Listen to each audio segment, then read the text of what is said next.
Captain Sarah Chun pressed her palm against the cool metal of the observation deck's viewport, watching the impossible world slowly rotate below them.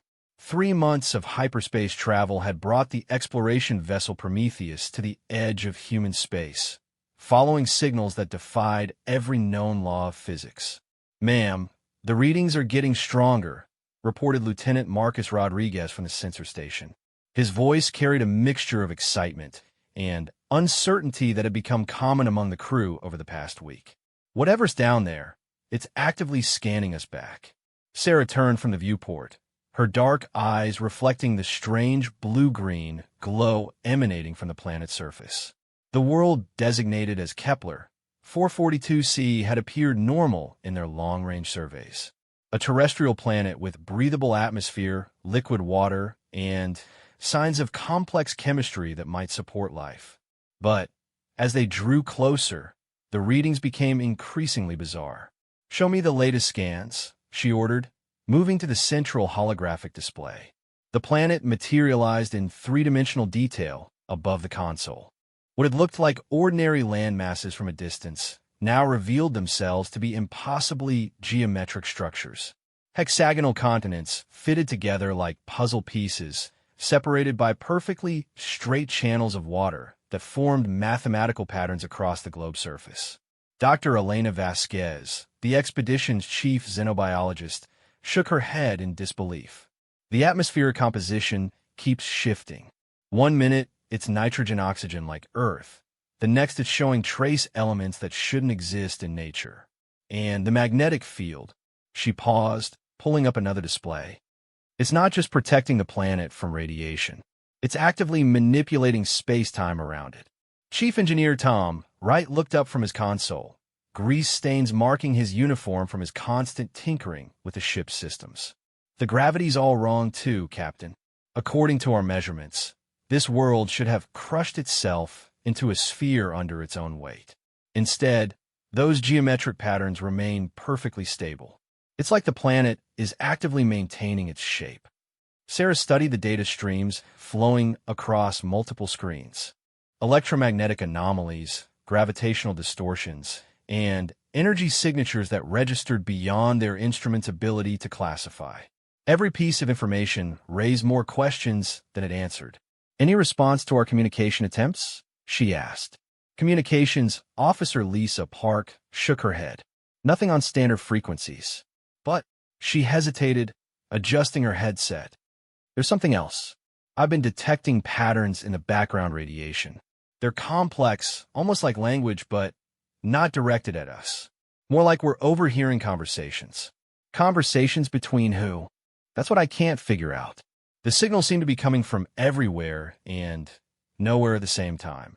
Sometimes from the planet's surface, sometimes from empty space, and sometimes—" Lisa's eyes widened. "Sometimes from inside our own ship." The bridge fell silent except for the gentle hum of life support systems. Sarah felt the weight of command settling on her shoulders like a familiar coat. She had led 17 deep space missions, encountered 3 different alien species, and helped establish humanity's first interstellar colonies. But nothing had prepared her for this. "Dr. Vasquez, what's your assessment of the surface conditions? Can we safely send down a reconnaissance team?" Elena pulled up environmental readings on her tablet. "Atmosphere is breathable, though it keeps fluctuating. Temperature ranges are within acceptable limits for our gear. But, Captain, I have to advise caution. We don't understand the forces at work here. For all we know, those geometric patterns could be some kind of defense mechanism." Tom Wright scratched his beard thoughtfully. "The ship's systems have been acting strange since we entered the system. Nothing dangerous, but adaptive. The computer core is processing information faster than it should be able to. Environmental controls are optimizing themselves beyond their programming. It's like the ship is learning." Sarah made her decision with the confidence that had earned her this command. "Prep a shuttle for surface reconnaissance. I want a small team, myself, Dr. Vasquez, and 2 security personnel. Tom, I need you to stay with the ship and monitor our systems. If they're being influenced by something on that planet, I want our best engineer watching for problems. Ma'am, Marcus interrupted. New contacts on sensors. 3 objects just appeared on the edge of the system. They're not showing up on visual, but our instruments are tracking them. The holographic display shifted to show the outer system. 3 blips moved in formation, their trajectories clearly artificial. As they watched, the objects accelerated toward them at speeds that should have been impossible for anything with mass. Time to intercept? Sarah asked. At their current velocity, 18 minutes. Sarah's mind raced through their options. The Prometheus was a science vessel, armed only with defensive systems. If these were hostile ships, their best hope was to use the planet's unusual properties as some kind of shield. But that assumed they could understand those properties well enough to exploit them. All hands, prepare for potential contact with unknown vessels, she announced over the ship's communication system. This is not a drill. Secure all stations and prepare for evasive maneuvers. As the crew scrambled to battle stations, Sarah found herself staring at the planet again. The geometric patterns on its surface seemed to be shifting, reorganizing themselves in response to the approaching vessels. Lights began to flicker across the hexagonal continents, creating complex designs that pulsed in rhythm with some unseen heartbeat. "Captain!" Lisa's voice was tight with excitement. "The communication patterns are changing. They're getting more complex, more urgent." And she pressed her headset closer to her ears. "I think they're trying to warn us." Elena looked up from her instruments with confusion written across her face. "The planet's gravitational field just spiked. It's pulling us into a lower orbit, but gently, like it's trying to protect us." The 3 unknown vessels reached the edge of the planet's influence and suddenly decelerated. They took up positions around the world, forming a triangular pattern that perfectly matched some of the geometric designs on the surface. "They're not moving to intercept us," Marcus reported. "They're waiting." Sarah felt a chill run down her spine as she realized what they had stumbled into. This wasn't just an unusual planet. It was some kind of test, or perhaps a trap. The geometric patterns, the impossible physics, the way their ship's systems were adapting. Everything suggested they were dealing with technology so advanced it might as well be magic. "Dr. Vasquez, new priority. I need to know if there's any pattern to those surface changes. Tom, run a complete diagnostic on our systems. I want to know exactly what's been modified and how." As the crew worked frantically to understand their situation, Sarah made a command decision that would change the course of human space exploration forever. Instead of retreating to a safe distance, she ordered the ship to move closer to the planet's surface. "Captain, are you sure about this?" Tom asked over the comm. "No," she replied honestly. "But running away won't give us answers. If this planet is trying to communicate with us, then we need to listen. And if those ships out there are waiting for us to do something specific, I'd rather find out while we still have some control over the situation." The Prometheus descended through the planet's atmosphere, and immediately their instruments went wild. The geometric patterns on the surface resolved into massive crystalline structures that stretched for hundreds of kilometers.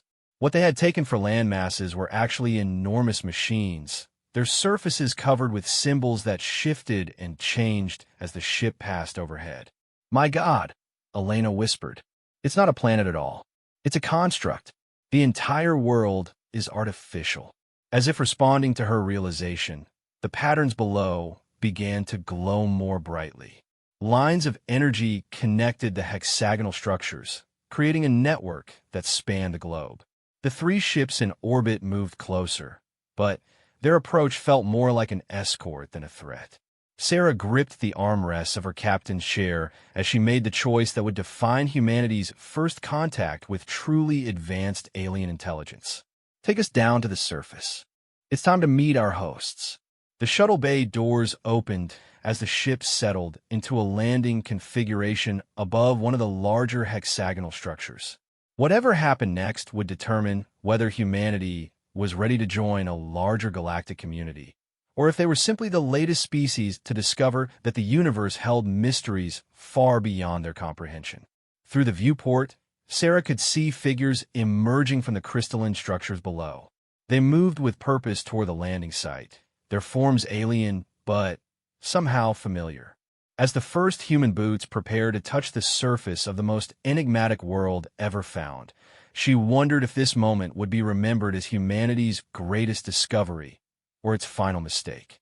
The ship's systems hummed with new harmonics as they settled onto the artificial world's surface, and Sarah Chun prepared to step into the unknown, carrying with her the hopes and fears of an entire species about to learn they were not alone in the cosmos.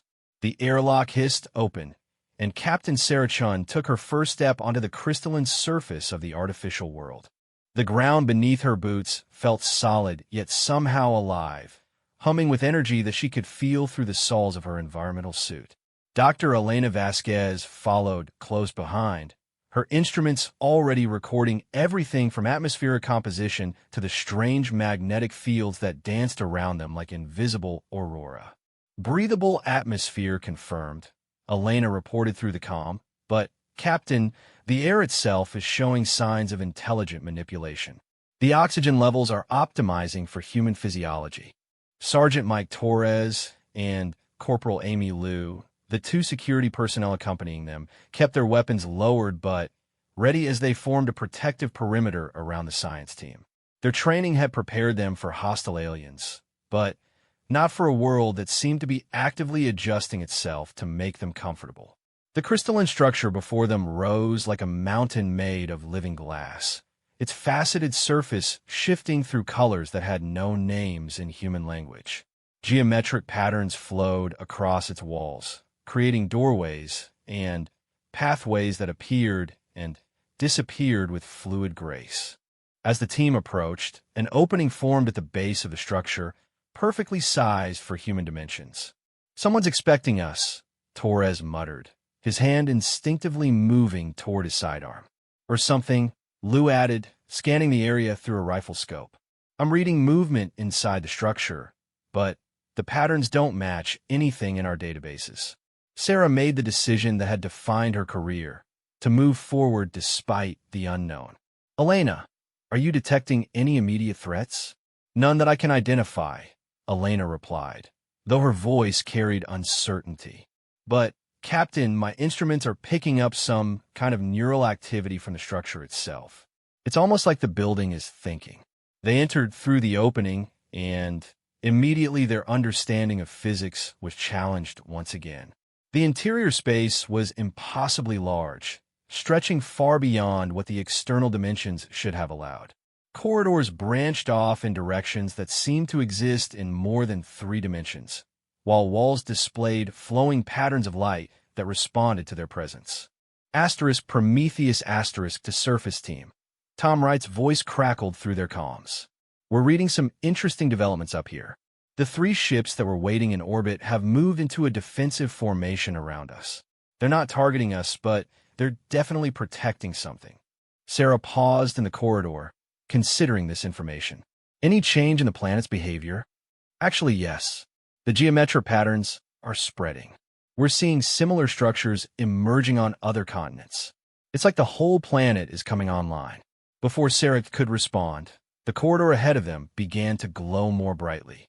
A figure emerged from the light, humanoid in shape, but composed of the same shifting crystalline material as the walls around them.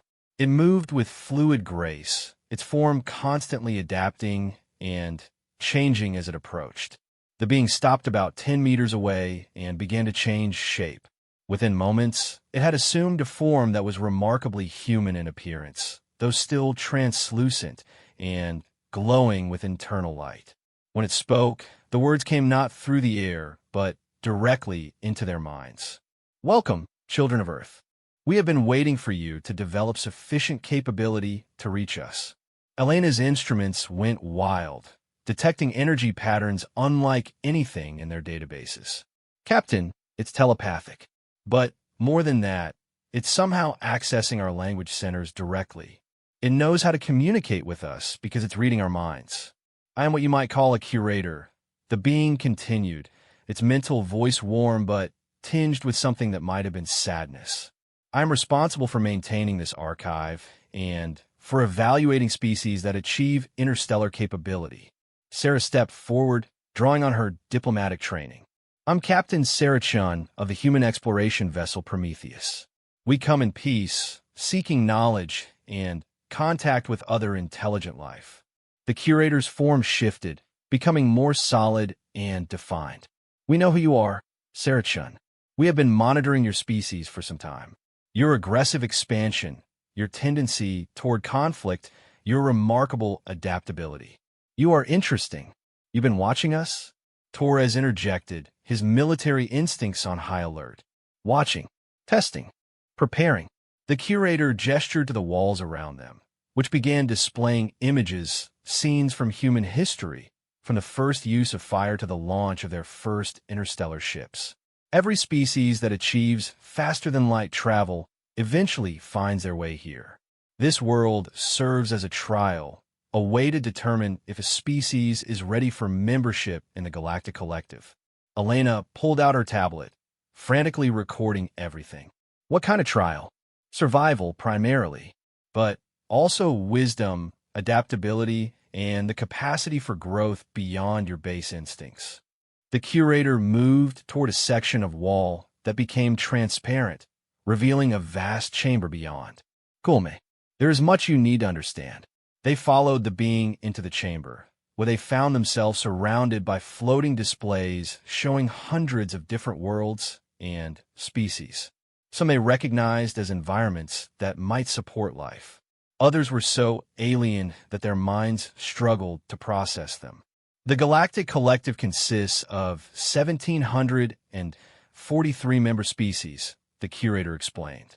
Each one faced the same trial when they achieved interstellar capability. Each one had to prove they could overcome their destructive impulses and work towards something greater than their immediate survival. Sarah studied the displays, noting the incredible diversity of life represented. And those who fail are allowed to continue their development in isolation until they are ready to try again, or until they destroy themselves. The curator's tone carried the weight of countless civilizations. Roughly 60% of species eventually join the collective. 25% destroy themselves within 1,000 years of achieving spaceflight. The remaining 15% choose isolation and are left alone. Lou looked around nervously. So this is our test. This planet, yes, but also the decisions you make here and now. The curator approached a central console that rose from the floor like a growing crystal. Your species shows great promise. Your adaptability is remarkable. Already your ship systems are integrating with our technology. Your capacity for cooperation in the face of the unknown is adequate. But you also carry the seeds of your own destruction. The walls around them shifted, showing scenes of human warfare, environmental destruction, and social conflict. But they also showed acts of incredible heroism, scientific achievement, and artistic beauty that made Sarah's heart swell with pride. Your technology advances faster than your wisdom, the curator continued. You have weapons capable of destroying worlds, but still struggle with basic concepts of resource distribution and social cooperation. You are simultaneously your species' greatest hope and greatest threat. So what happens now? Sarah asked. Do we pass or fail based on your judgment? No. The curator's response surprised her. You choose.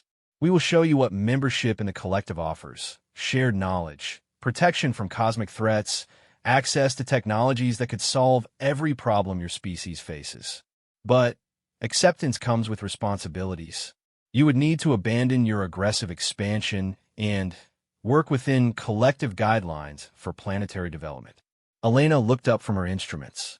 Captain, I'm detecting massive data transfers. Our ship's computer is being offered direct access to their databases. It's incredible.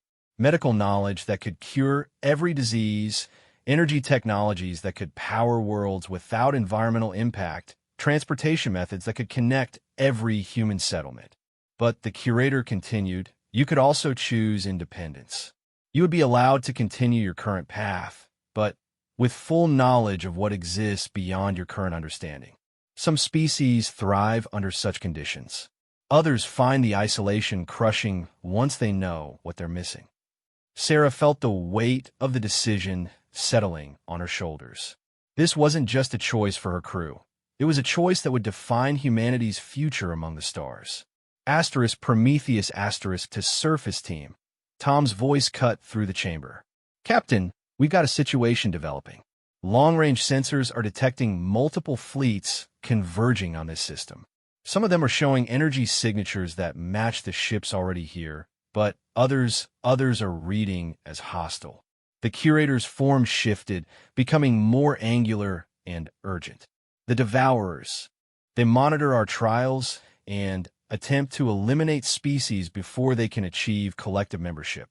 You have perhaps 6 hours before they arrive in force. Devourers, Torres demanded. A collective of species that chose a different path. They view any new spacefaring race as a potential threat and seek to eliminate them before they can develop advanced defenses. They have destroyed 43% of the species that have failed our trials and 7% of those who passed but were still developing. Elena grabbed Sarah's arm.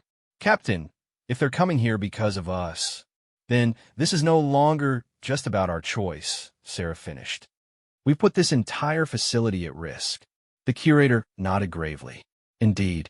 Which brings us to the true nature of your trial. It is not merely about choosing membership or independence. It is about how you respond when your decisions affect others. How you handle responsibility for consequences you never intended. The chamber around them began to change.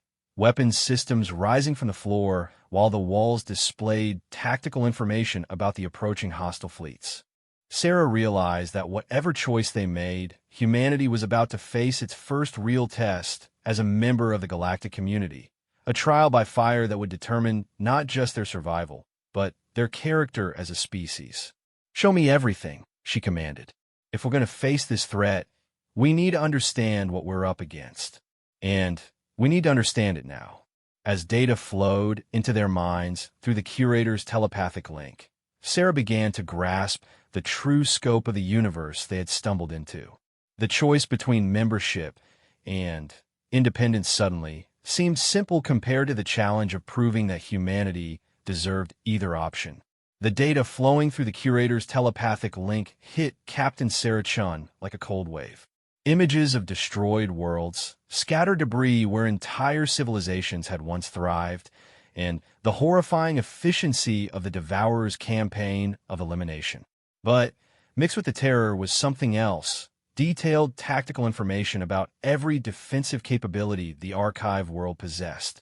Captain, Elena's voice was tight with excitement and fear. The knowledge they're sharing, it's not just about the threat. They're showing us their defensive systems, their weapons, their strategic capabilities. They're trusting us with information that could be used against them. The curator's crystalline form shifted, becoming more angular and urgent. Trust is the foundation of the collective. If you cannot be trusted with our secrets in the face of mutual threat, then you are not ready for membership. But if you can prove yourselves now. Through the comm, Tom Wright's voice crackled with tension. Prometheus to surface team. The situation's getting worse. I count 12 hostile ships on approach, and they're not trying to hide their intentions. They've already launched what look like probe attacks on the defensive perimeter. Sarah made her decision with the speed that had earned her command of humanity's most advanced exploration vessel. Tom, I'm transmitting tactical data to you now. Elena, I need you to interface our computers with their defensive grid. Torres, Lou, we need to get back to the ship. We're going to help defend this place. Captain, the curator interrupted, you do not understand the full implications. If you engage the Devourers in combat, you will be declaring humanity's position in a galactic conflict. There can be no neutrality after this point. Sarah paused, the weight of the decision settling on her shoulders. She wasn't just choosing for her crew, or even for humanity.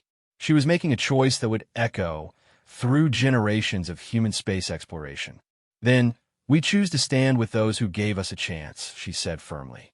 Elena, how long do you need to establish the interface? Give me 5 minutes with their systems, and I can create a bridge between our technology and theirs. Captain, their defensive capabilities are incredible, but they're designed for species with different reaction times and strategic thinking patterns. Human intuition and adaptability might actually give us an advantage. They raced back through the crystalline corridors, the structure around them shifting to speed their passage. As they emerged onto the surface, Sarah could see their shuttle waiting exactly where they had left it, but the ship above had changed. The Prometheus was now surrounded by a shimmering energy field that extended from the archive world's defensive systems. "Tom, status report," Sarah demanded as they reached the shuttle. "It's like nothing I've ever seen, Captain. The ship's systems have integrated completely with their technology. Our computers are processing information at speeds that should be impossible, and our weapons. Captain, we've got access to energy systems that make our fusion reactors look like campfires." The shuttle ride back to the Prometheus took less than 3 minutes, but in that time they could see the first wave of Devourer ships entering the system's outer defensive perimeter. The archive world's response was immediate and devastating. Beams of coherent energy that seemed to bend space itself reached out across impossible distances and struck the attacking vessels with surgical precision. But more ships kept coming. 12 contacts confirmed, Marcus reported as soon as Sarah reached the bridge. But long-range sensors are picking up additional fleets. It looks like this is a full-scale assault, not just a probe. Elena was already at work at the science station, her hands moving across interfaces that had somehow adapted themselves to human physiology. "Captain, I'm reading the defensive grid now. The archive uses a layered defense system, long-range energy weapons, spatial distortion fields, and close combat units that can operate in multiple dimensions. But they're designed for coordinated attacks against conventional fleets. What's different about the Devourers?" Sarah asked. The curator's voice came through the ship's communication system, somehow bypassing their normal channels. "The Devourers do not fight like other species. They absorb technology, adapt to defenses, and use the weapons of their victims against others. Each ship they destroy makes them stronger." On the main display, they watched as one of the Devourer vessels was struck by the archive's energy weapons. Instead of being destroyed, the ship seemed to absorb the energy and redirect it at another target. Within moments, it was firing the same type of weapons back at the defensive perimeter. "They're learning," Torres observed grimly. "How do you fight an enemy that turns your own weapons against you?" Sarah studied the tactical display, her mind racing through possibilities. Human military doctrine had always emphasized adaptability and creative thinking. If conventional tactics wouldn't work against an adaptive enemy, then they needed to do something unconventional. "Elena, can you interface our ship directly with one of their defensive platforms?" "Already working on it, Captain." "But why?" "Because they're expecting us to fight like every other species they've encountered. But humans don't fight fair. Tom, I need maximum power to engines and weapons. We're going to show these Devourers something they've never seen before." Tom's voice came through the comm with a mixture of excitement and concern. "Captain, the power levels we're dealing with now. If we push the ship too hard, we could tear ourselves apart. Then, we better make sure we don't need to push it for very long. Marcus, plot an intercept course for the largest Devourer ship. Full attack speed." The bridge crew exchanged glances. They had trained for combat scenarios, but nothing like this. They were about to engage in humanity's first major space battle, using technology they barely understood against enemies who had destroyed dozens of other spacefaring civilizations. "Captain," Lou spoke up from the security station, "are we really going to attack that thing head-on? It's 10 times our size." "Not attack," Sarah corrected with a grin that had nothing to do with humor. "Surprise. Elena, when we reach weapons range, I want you to transfer all our defensive power to the forward shields. Tom, prepare to jettison the shuttle bay along with everything in it." "Mom." Tom's confusion was evident. "Trust me, and patch me through to the Archives Command Center." The curator's voice filled the bridge again. "We are monitoring your approach, Captain Shun. Your tactical decisions are unusual. That's the point. Your defensive systems are designed to work with predictable alliance tactics. But Humans specialize in being unpredictable. When I give the signal, I need you to drop the defensive grid around our target for exactly 3 seconds. That would expose our primary defensive platform to counterattack. That would give us the opening we need to do something they won't expect. The Prometheus streaked through space toward the massive Devourer ship, its hull glowing from the interaction between human and archive technologies. Around them, the battle raged as the defensive grid traded energy blasts with an increasing number of enemy vessels. Approaching weapons range, Marcus announced, "Elena, are you ready?" Defensive power transferred to forward shields. "But, Captain, this is insane. If this doesn't work, it'll work." "Tom, jettison the shuttle bay on my mark." "Marcus, prepare for emergency deceleration immediately after." The massive Devourer ship loomed ahead of them, its hull already adapting to the Archive's energy weapons. Sarah could see weapon ports opening along its surface, preparing to demonstrate the absorbed technology against their small human vessel. Now, 3 things happened simultaneously. The Archive defensive grid dropped around the target ship. The Prometheus jettisoned its shuttle bay at maximum velocity toward the enemy vessel. And Tom Wright triggered an emergency deceleration that should have pulverized every human aboard. But the Archive technology had already begun adapting their ship's systems. Inertial dampeners that had never existed in human technology protected the crew as their vessel executed maneuvers that would have been impossible just hours before. The shuttle bay struck the Devourer ship and exploded in a brilliant flash of light. But that wasn't the real attack. "Elena now, transporting," Elena shouted over the noise of straining systems. Through the breach created by the explosion, the Prometheus beamed a full spread of matter-antimatter warheads directly into the enemy ship's interior. The Devourers had adapted to absorb energy weapons and deflect physical attacks. But they had never encountered an enemy willing to use their own ship as a delivery system for internal explosions.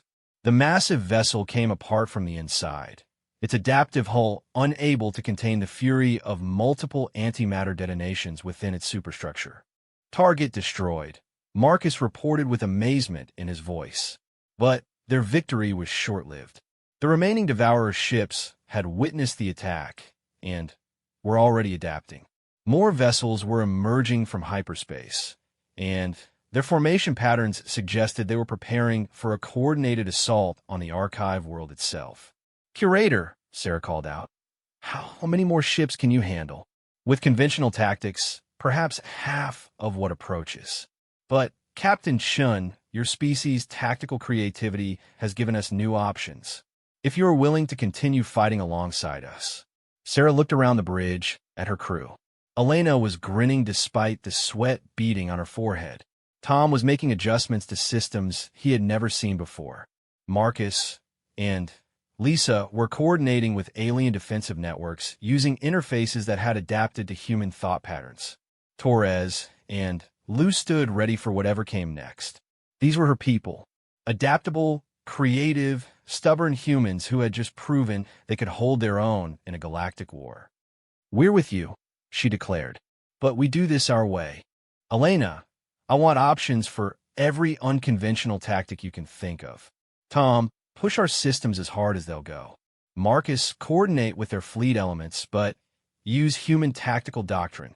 As the second wave of Devourer ships approached, the Prometheus and the Archive's defensive platforms prepared to show the galaxy something new. Humans didn't fight like other species. They fought dirty, creatively, and with a stubborn refusal to accept defeat that had carried them from the caves of Earth to the stars. The battle for humanity's place in the galactic community was about to begin in earnest, and Sarah Chun was going to make sure that when it was over, no one would ever underestimate the species from the small blue world again. The universe was about to learn why humans had always been survivors.